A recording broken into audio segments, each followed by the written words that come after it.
Hi, നമ്മൾ ഇന്നൊരു സ്ലീവാണ് cut ചെയ്യുന്നത്. സ്ലീവിന് 2 പാർട്ടുണ്ട്. ഒരു ടോപ്പ് പാർട്ട്, പിന്നെ താഴെ ഒരു ചെറിയൊരു പാർട്ടും കൂടെ വരുന്നുണ്ട്. അതിന് വേണ്ടിയിട്ട് നമ്മൾ സാധാരണ കട്ട് ചെയ്യാൻ വേണ്ടിയിട്ട് മെറ്റീരിയൽ ഫോൾഡ് ചെയ്തിട്ട് നമ്മൾ കട്ട് ചെയ്യാൻ പോവാണ്. ടോപ്പ് പാർട്ട് കട്ട് ചെയ്യാൻ വേണ്ടിയിട്ടാണ് നമ്മളിത് മാർക്ക് ചെയ്തിരിക്കുന്നത്. അതിൻ്റെ ലെങ്ത്, ടോപ്പ് പാർട്ടിൻ്റെ ലെങ്ത് 12 ഇഞ്ചാണ്. അതിന് മെറ്റീരിയൽ വിഡ്ത്ത് 9.5 ഇഞ്ചാണ് എടുത്തിരിക്കുന്നത്. നമ്മൾ 4 ഇഞ്ചാണ് താഴത്തേക്ക് ഇറക്കി മാർക്ക് ചെയ്യുന്നത്. എന്നിട്ട് നമ്മൾ നോർമലി കർവ് വരച്ച് സ്ലീവ് അതേപോലെ തന്നെ കട്ട് ചെയ്തെടുക്കാം.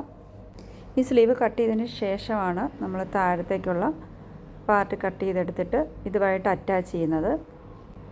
ഇനി നമ്മൾ താഴത്തേക്കുള്ള പാർട്ട് കട്ട് ചെയ്യാനായിട്ട് നമുക്ക് മെറ്റീരിയൽ എടുക്കാം.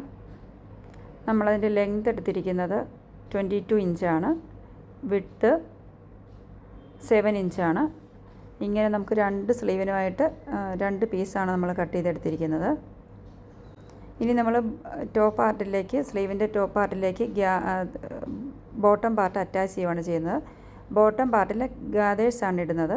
ഗാദേഴ്സ് ഇട്ട് അതിങ്ങനെ കൈകൊണ്ട് വലിച്ചിട്ട് നൂല് വലിച്ച് അഡ്ജസ്റ്റ് ചെയ്ത് സ്ലീവിൻ്റെ ടോപ്പ് പാർട്ടിൻ്റെ കറക്റ്റ് മെഷർമെൻറ്റിൽ എത്തിക്കുന്നു. എന്നിട്ട് നമുക്ക് സ്റ്റിച്ച് ചെയ്ത് കൊടുക്കാം. രണ്ടും കൂടെ അറ്റാച്ച് ചെയ്ത് കൊടുക്കുന്നു.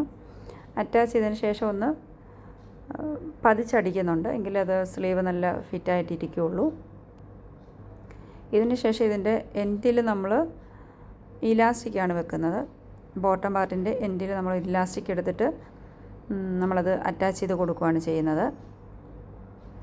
ഇലാസ്റ്റിക്കിൻ്റെ ആദ്യ ഭാഗം നമ്മൾ അതുമായിട്ട് അറ്റാച്ച് ചെയ്തതിന് ശേഷം നന്നായിട്ട് പ്രസ് ചെയ്ത് ഒരു ലോക്ക് ഇട്ട് കൊടുത്ത് സ്റ്റിച്ച് ചെയ്തതിന് ശേഷം നമ്മൾ ഇലാസ്റ്റിക് വലിച്ചു പിടിച്ചിട്ടാണ് ബാക്കി പാർട്ടിലേക്ക് നമ്മൾ സ്റ്റിച്ച് ചെയ്ത് കൊടുക്കുന്നത്. അങ്ങനെ ഫുള്ളായിട്ട് ഇലാസ്റ്റിക് വലിച്ചു പിടിച്ച് നമ്മൾ സ്റ്റിച്ച് ചെയ്തിട്ടുണ്ട്. ഇലാസ്റ്റിക് 12 ഇഞ്ച് ലെങ്തിലാണ് എടുത്തിരിക്കുന്നത്. അപ്പോൾ ഇലാസ്റ്റിക് നമ്മൾ ഒരു തവണ സ്റ്റിച്ച് ചെയ്തിട്ടുണ്ട്. ഇനി അത് വീണ്ടും നമ്മൾ ആ ഇലാസ്റ്റിക്കിൽ കൂടെ തന്നെ അത് രണ്ടായിട്ട് ഫോൾഡ് ചെയ്തിട്ട് സ്റ്റിച്ച് ചെയ്യുകയാണ് ചെയ്യുന്നത്. നമ്മൾ രണ്ടായിട്ട് ഫോൾഡ് ചെയ്ത് വലിച്ചു പിടിച്ച് തന്നെയാണ് സ്റ്റിച്ച് ചെയ്യുന്നത്. അങ്ങനെ നമുക്ക് ഫുള്ള് സ്റ്റിച്ച് ചെയ്തെടുക്കാം. 2 സ്ലീവ് നമുക്ക് ഇതുപോലെ തന്നെ ഇലാസ്റ്റിക് ഇങ്ങോട്ട് വലിച്ചു പിടിച്ചിട്ട് നന്നായിട്ടത് കറക്റ്റായിട്ട് വെച്ച് നമുക്ക് സ്റ്റിച്ച് ചെയ്തെടുക്കാം. ഇതാണ് നമ്മുടെ ഫൈനൽ ലുക്ക് വരുന്നത്.